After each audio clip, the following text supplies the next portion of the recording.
Welcome students. My name is Ajit Kumar R.O. PGT Commerce from Jawahar Navodaya Vidyalaya, Mandya, Karnataka. Today we are going to start the chapter Consumer Protection.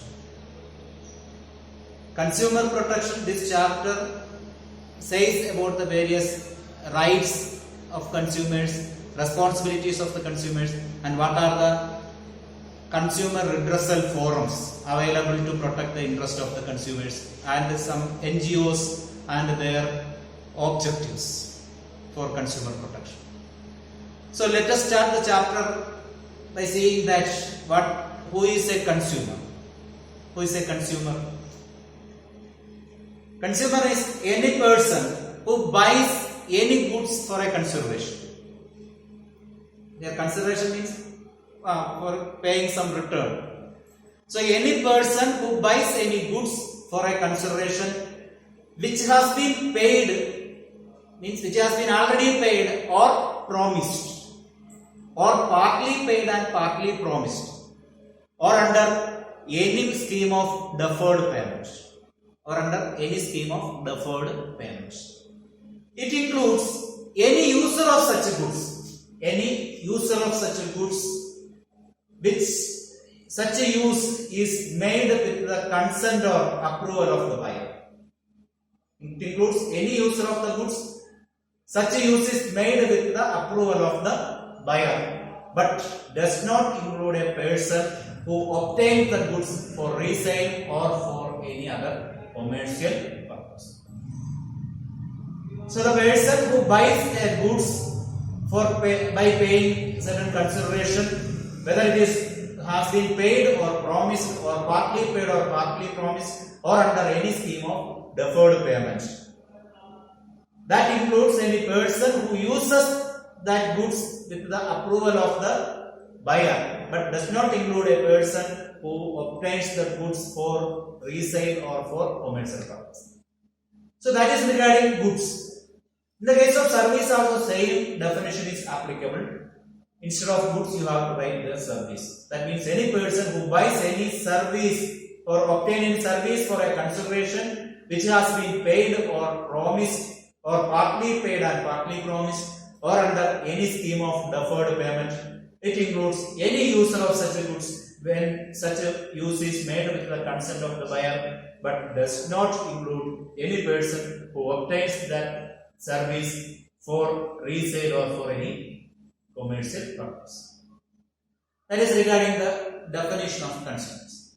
Then let us see what are the importance of consumers. Importance of consumers.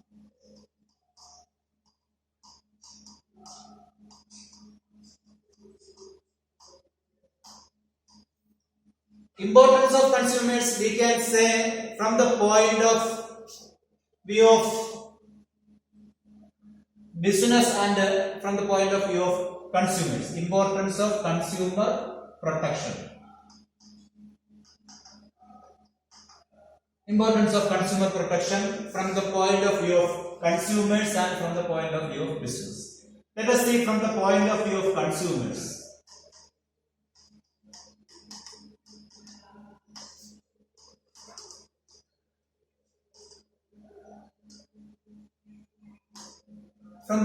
From consumers' point of view, what are the importance of consumer protection? Why it is important to protect the interest of the consumers? First one, we can say consumers in ignorance. Consumers' ignorance. They have to be protected because they are unaware or they are ignorant about their rights and responsibilities as a consumer. What are their rights and what are their obligations, responsibilities, and which are the ways in which they are being cheated? So all these things are to be imparted to them. So consumer protection is very much essential for the consumers. Then unorganized consumers.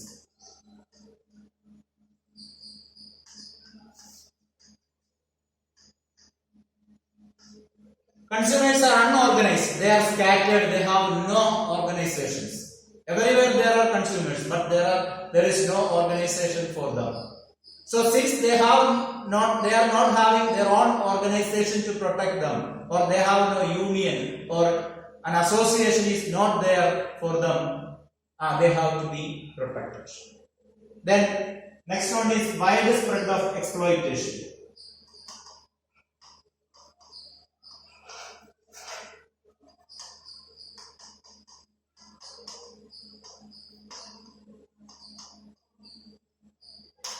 Widespread exploitation of consumers. Consumers are exploited from all parts, from all sort of marketers. They are being exploited.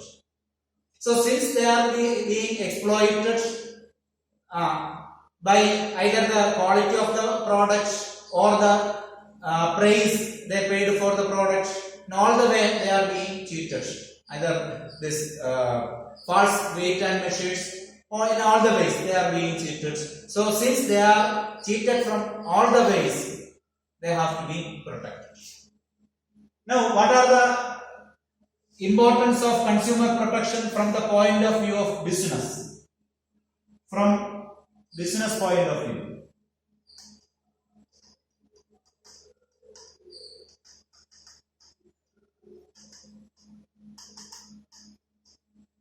From the point of view of business. From business point of view.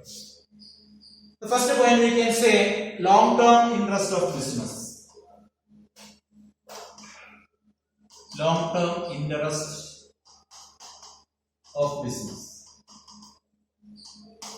What is the long-term interest of business? We have studied the last year. What are the objectives of business? There you might have studied that the long-term interest of the business may be wealth maximization. In order to maximize the wealth, business has to maintain its customers or consumers. Why it is to be maintained? Because they have to be purchased the goods. They have to purchase the goods again and again. And not only regarding their own purchase, if we are providing good services to them, they will give a feedback about the goods they purchased or the service they obtained to their relatives and friends.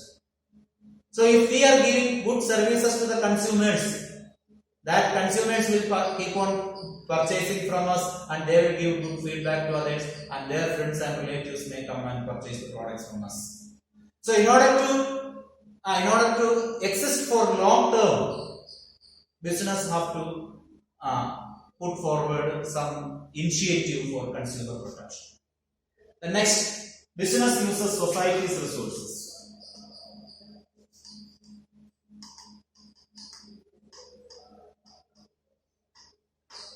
Business uses the resources of the society. In the last year, in business responsibility chapter, we have studied that business is an element in the society like a normal individual or normal human being. So since this business exists in the society, business uses the resources of the society, and it is obligatory from the part of the business to use all these resources in a judicious manner. And judicious manner in the sense they have to use these goods or services without any wastage, and that they have to inform others also we are using these resources in a justifiable manner. So it is important from the part of the business to convey that to the consumers that we are protecting the resources from the society and providing good services to you. Next, social responsibility.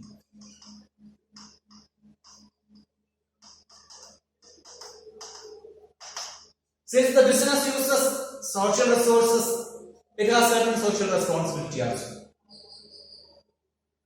Like we are having some social responsibility as human being, business also has certain social responsibility.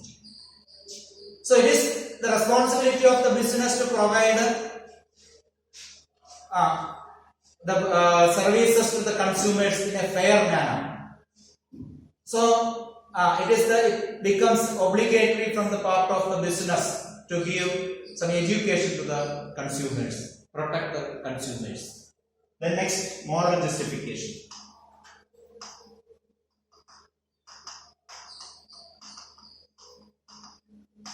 moral justification. It's a part of moral justification also from the part of the business, because business have to inform others or reveal the public that we are just and fair in our dealing. So in order to prove that we are fair in our dealings, we are fair in dealing with the consumers and the public, it is important from the part of the business to protect the interest of the consumers. The last point we can say, government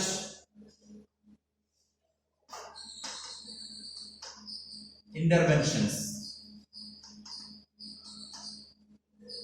There is chance of some interventions from the part of the government if business is not favoring the consumers. That means this government may have a doubtful eye upon the business if business does not take any step for protecting the consumers or imparting education to the consumers. Government may conduct frequent inspection or inquiry, or sometimes may impose some penalties.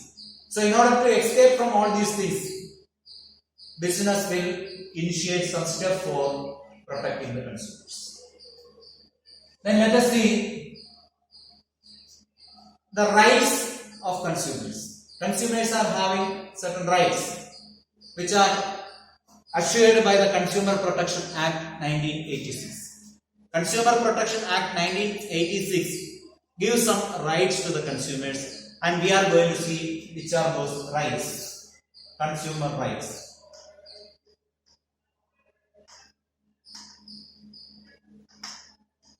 Consumer rights. First one, right to safety.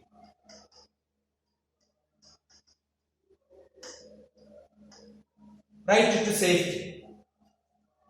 It is the right of the consumer to be safe from the hazardous part of the goods. That means consumers should not get any damage or injury by the use of the product or service he obtains. So he has the right to get proper protection from all the damages from the product he purchased. Suppose he should not get any suppose he purchased any electronic item, should not get any damage due to the malfunctioning of that item, that product he purchased. So such a type of safety measure should be there. He has the right to be safe as a consumer. Then right to be informed.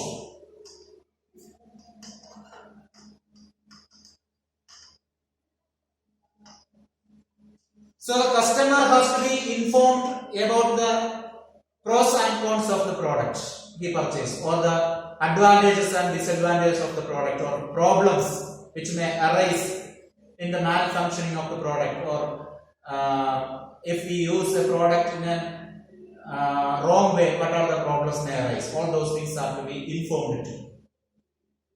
So for that, nowadays if you purchase a washing machine or refrigerator or any of the thing, the technicians from the business will come to your home and install the product and inform you which are the ways in which that product can be used.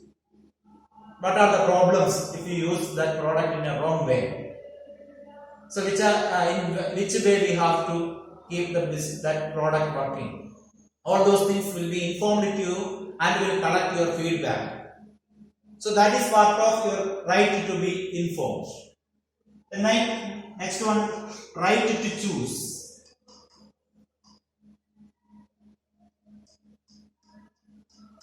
You have the right to choose the product. So if you want a product, various type of products, similar products will be available in the market. Substitutes will be available in the market. So you have every right to choose the best product from the market, standard product and good quality product from the market. No seller or marketer can compel you or exercise their coercion upon you to select a particular product or buy a product. You have your freedom to select a product. The next, right to be heard.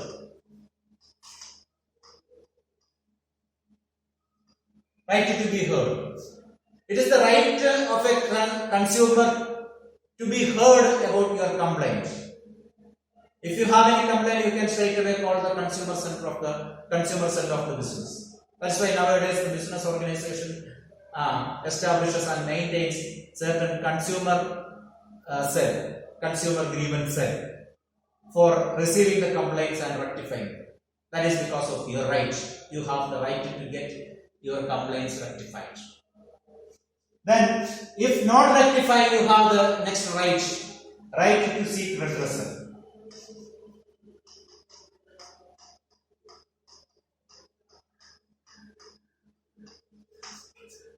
You have the right to file a case against the supplier of the goods or manufacturer of the goods in an appropriate consumer forum. That we will study in the coming portion, which are the appropriate consumer forum where you can file complaints.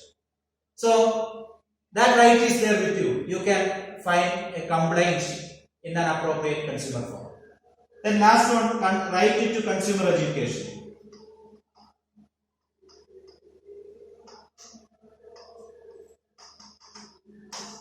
You have the right to be educated. If you don't know about something, you have the right to get information. Your doubts are to be cleared. So, from the part of the business and sometimes from the part of the government, they impart some education to the consumers in the form of some advertisement or some ways they educate the consumers. That right also is there as a consumer. So the various rights are right to speak, right to safety, right to be informed, right to choose, right to be heard, right to seek redressal, and right to get consumer education. Then next, if you have some rights, you have certain responsibilities also. So what are the responsibilities of a consumer?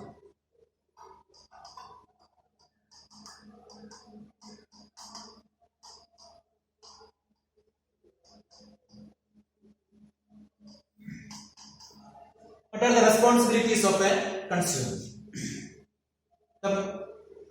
One of the responsibility is that be aware about various goods and services available in the market.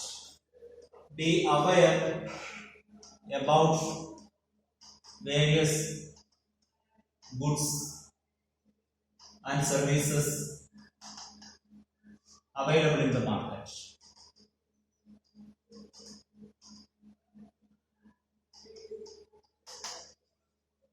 So, if you want a particular product, you have to inquire in the market about its availability and which are the various substitutes available for that, and which product will satisfy your needs in the most efficient way.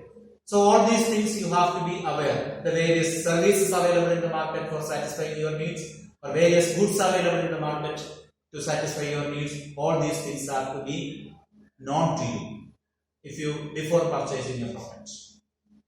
Then next one, buy only standardized goods. Buy only standardized goods.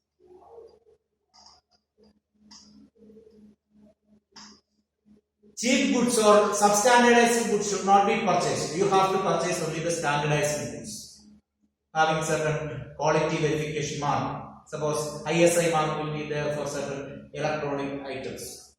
If you purchase gold ornaments, there will be what it is, BIS mark will be there. So like that, agro mark will be there. So all these types of various products, various safety standards will be there. They fixes with a certain mark. So you have to make sure that that mark is there in the product, or that quality test is done or not. All those things you have to study. So you have to buy standardized products. The next one, learn about the risk associated with the product or service.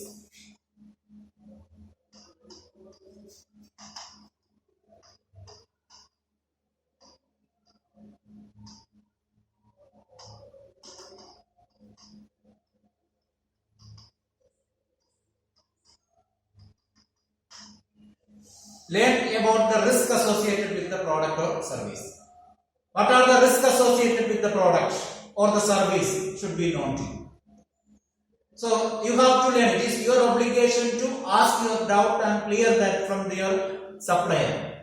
Which are the problems associated with this product? Which are the risks associated with the product? All of the things are to be asked and get clarified. The next one, read the labels carefully.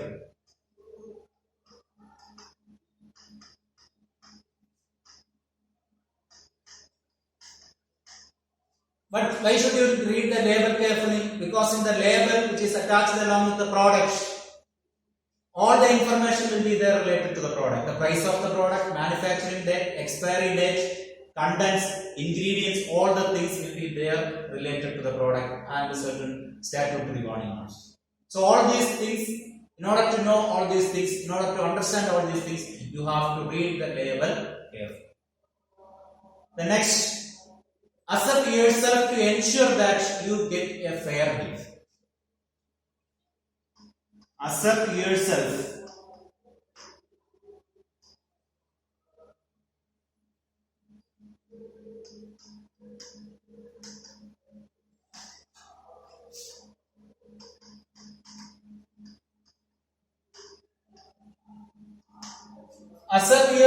to ensure that you are getting a fair deal. Make sure that you are getting a fair deal. So every time you have to be conscious. At the time of dealing with a seller, you have to be conscious that whether you are getting the right product with the right quality, right standard is there or not.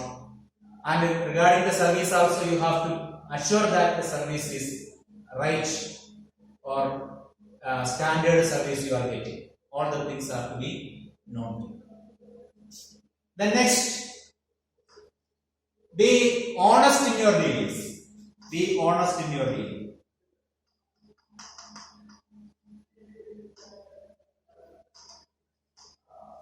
You have to be honest in your dealing. So should not try to hide something from the authorities or should not try to cheat the sellers.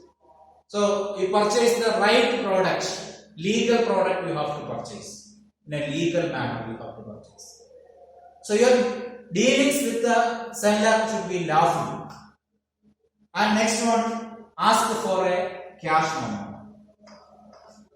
Ask for a cash memo.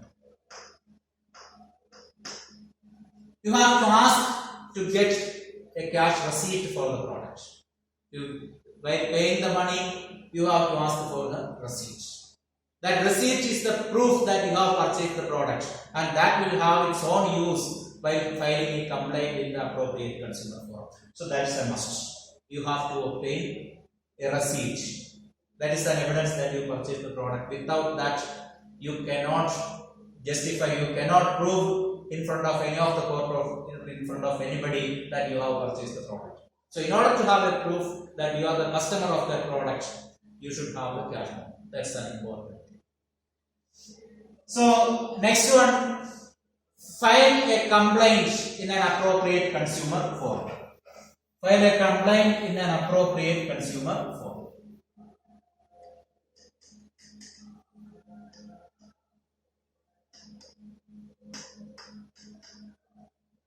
File a complaint in an appropriate consumer forum. You have the right, or if something happens, it is your obligation or your responsibility to inform the consumer redressal forum or file a complaint with the consumer forum.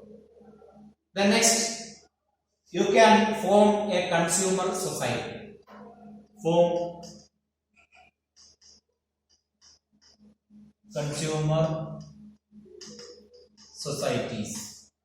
So it is the responsibility of the consumers to form consumer societies. So you can form consumer societies. Form appropriate consumer societies.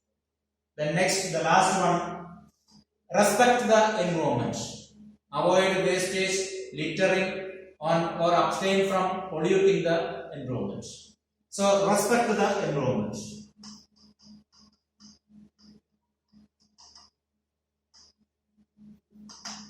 You have to respect your environment. Avoid wastage or littering, or should not pollute the environment.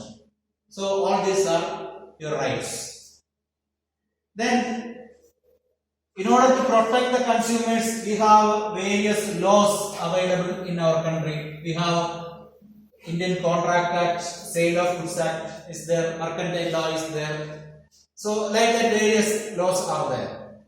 Here, we are going to see that which are the ways and means of consumer protection. Which are the ways and means of consumer protection.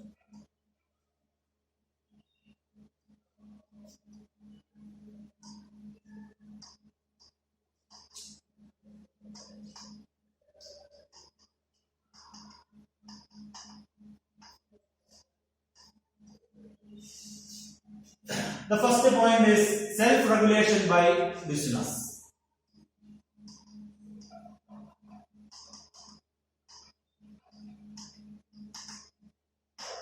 Self-regulation by the business. So it is the obligation of the business to protect the consumers. We have to explain that. So business itself should take initiative to protect their own customers. So business should make some regulations, rules or regulations to protect the consumers. Next, business associations also can make. Business associations. We have certain business associations like Chamber of Indian Industries, Federation of Commerce and Industries in our country. So all those institutions or associations are there, they can also take initiative. They also, nowadays, Chamber of Indian Industries and Federation of Commerce and Industries, they are also taking initiative to protect the interest of the consumers. Then, next one is consumer awareness.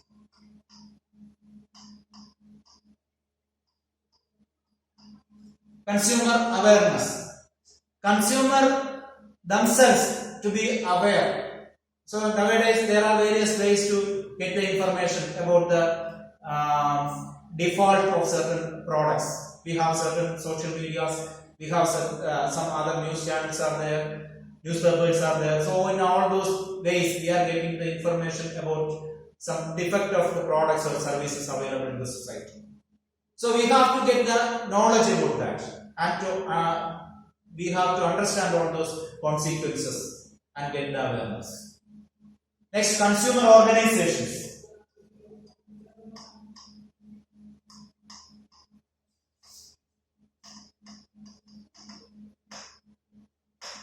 We have various consumer organizations and NGOs established for protecting the consumer's interest or functions for the welfare of the consumers. So these organizations, all these organizations are providing adequate guidelines or providing education to protect the consumers. They are publishing various periodicals, conducting seminars, educational conferences they will be conducting. So all these things will help the interest of the consumers. And we have government also.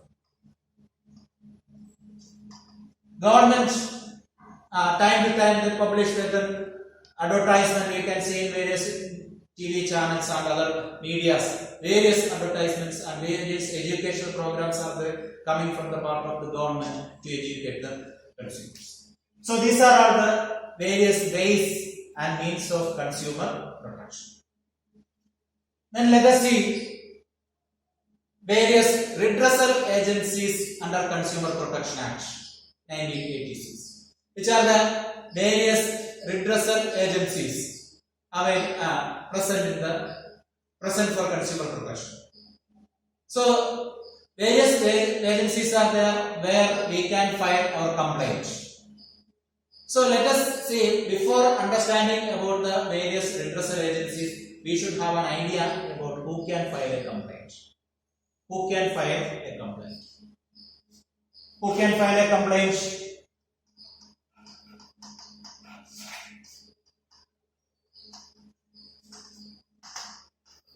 Of course, we have studied that a consumer can file a complaint. Who is a consumer? The person, according to that definition we studied, he can file a complaint. So, any consumer can file a complaint. Then any registered consumer association, any registered consumer association can file a complaint. Any registered association. Then central government or state government can file complaint. Central or state government.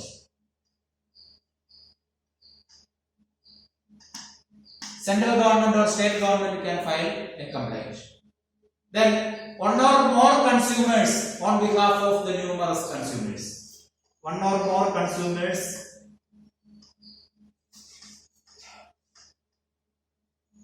on behalf of numerous consumers.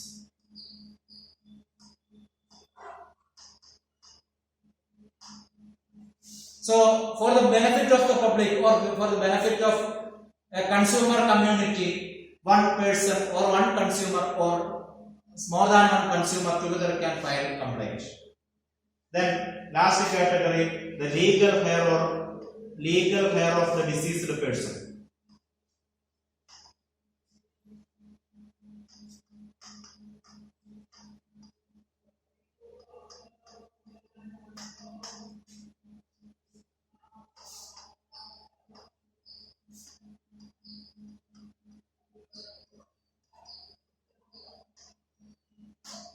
The legal heir or the representative of a deceased consumer. The legal heir or representative of the deceased consumer can file a complaint.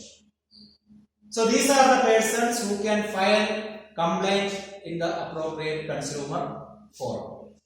So now let us see the consumer redressal mechanism or the consumer redressal agencies, consumer forums available in our country to hear the complaints of the consumers.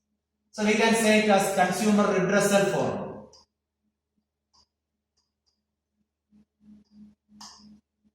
We have three redressal forums. We have district forum,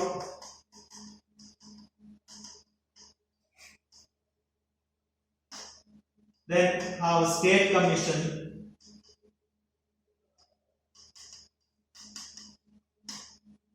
and we have national commission.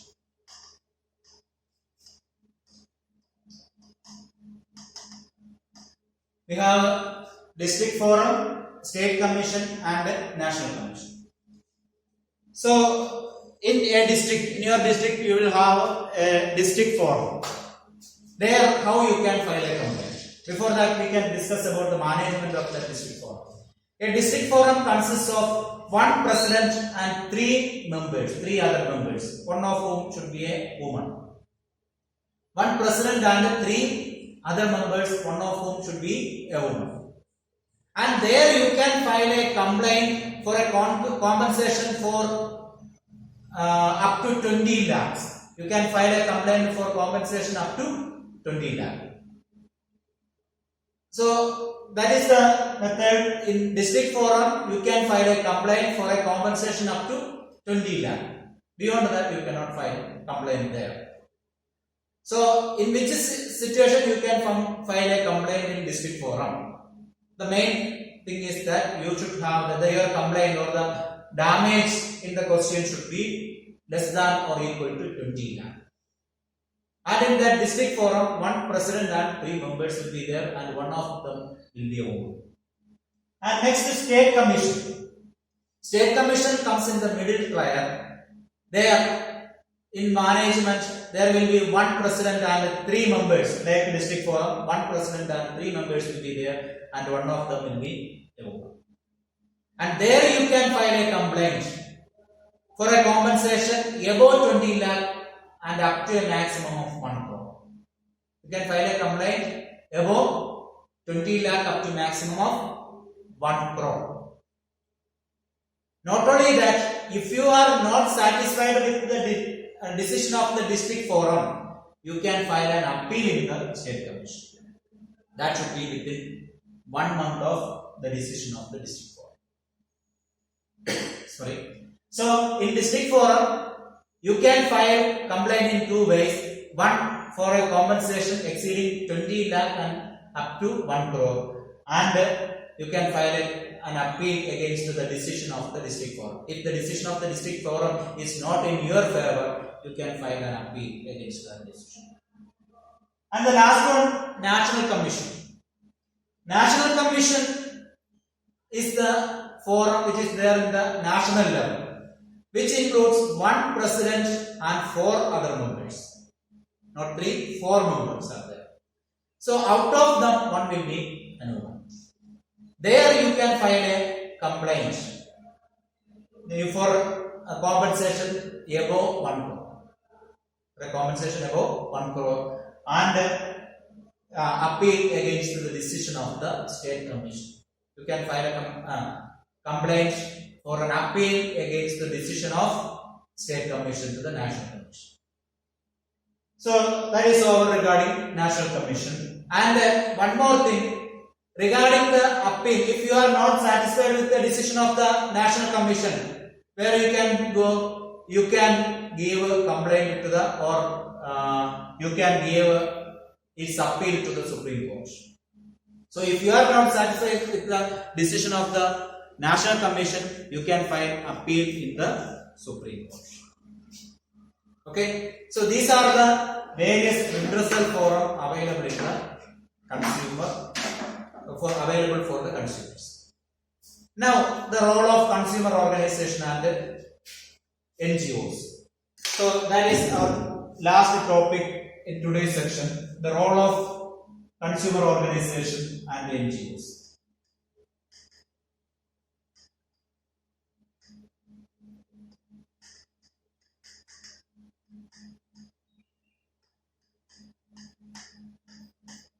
Various consumer organizations and NGOs are there for protecting the consumers. So we are going to see that what are the role, what they are doing for the welfare of the consumers. First one is educating the general public about consumer rights. Educating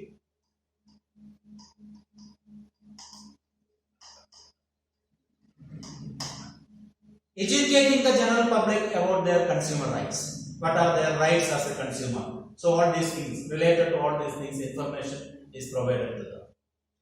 Then next, publishing periodicals and other publications. Publishing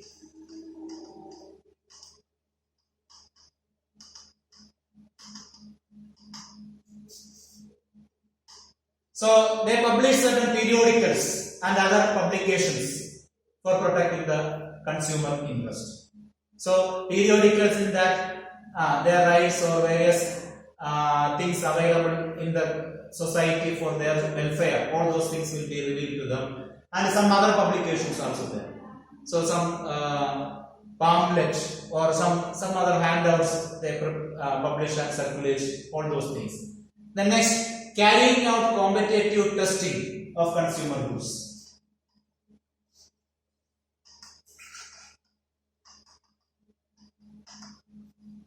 Carrying out competitive testing of consumer products. Competitive testing of consumer products. Carrying out competitive testing of consumer product from the approved laboratories of the country.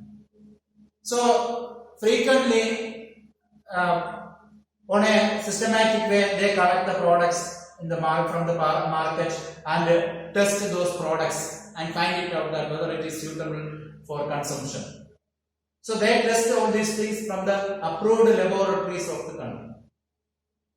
Then they support the consumers or encourage consumers.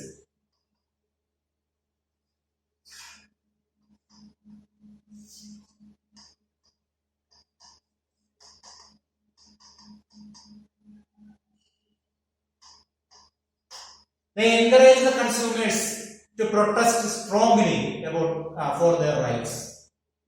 So encouraging the consumers to protect, to satisfy their rights strongly, that is another important point. Then next, providing legal assistance to consumers. Providing legal assistance.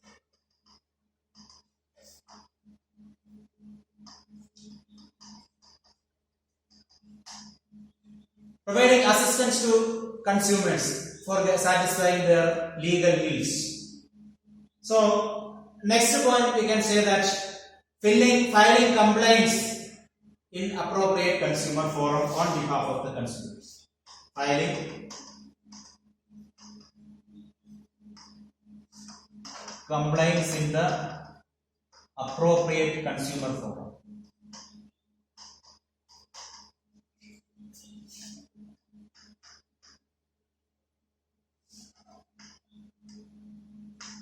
Filing complaints in the appropriate consumer forum. Then last point we can say that taking initiative to file complaints in the interest of the general public. So not only to the consumer, for the interest of the consumer as public. So they take initiative in filing complaints.